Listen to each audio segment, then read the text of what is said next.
ព្រះអើយពិសីទូព្រីសន្ធិដ្ឋទំលាយហេតុការណ៍មួយទាំងព្រឺសម្បូររហូតធ្វើឲ្យកើតអាការនេះក្រោយសម្ដែងរឿងចប់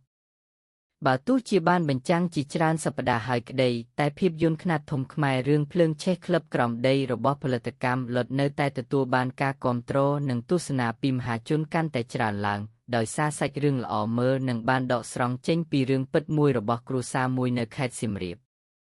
បាននិយាយពីសាច់រឿងនិងការសម្ដែងរបស់តួអង្គក្នុងភាពយន្តគឺសុទ្ធសឹងតែទទួលបានការចាប់អារម្មណ៍និងសរសើរមិនដាច់ពីមាត់ពីអ្នកទស្សនាជាពិសេសនោះគឺតួអង្គឈ្មោះពិសីដែលជាតួអង្គត្រូវបានព្រីចូលសន្ធិដ្ឋដែលសម្ដែងដោយកញ្ញាជាសោភាធីតាឯកសង្កានរងទី1រដូវកាលទី3តំណាងជាតួទេពធីតាមួយអង្គក្នុងឆ្នាំ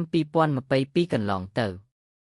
យ៉ាងណាមិញថ្មីនេះក្រោយពីបានសម្ដែងជាតួអង្គពិសីក្នុងភាពយន្តភ្លើងឆេះក្លឹបក្រោមដីអស់ជាច្រើនខែហើយនោះស្រាប់តែកញ្ញាជាសោភាបានចេញមកបង្ហាញអារម្មណ៍ថាមានរឿងប្លែកកើតឡើងបន្ទាប់ពីនាងបានទៅចូលរួមបុណ្យគម្រប់3ឆ្នាំរបស់លោកឈឿនសំណាងកាលពីពេលកន្លងទៅ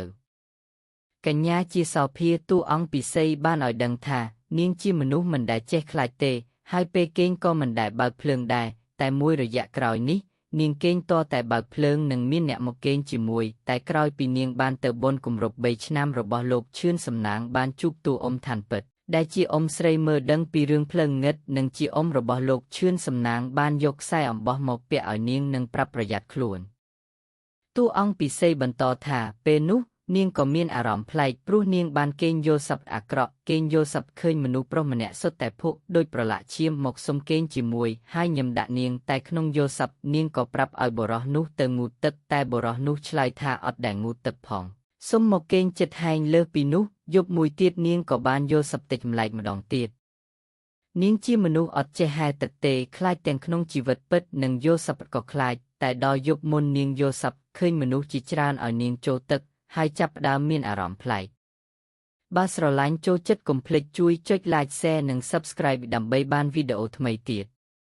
សូមអរគុណសូមជម្រាបលា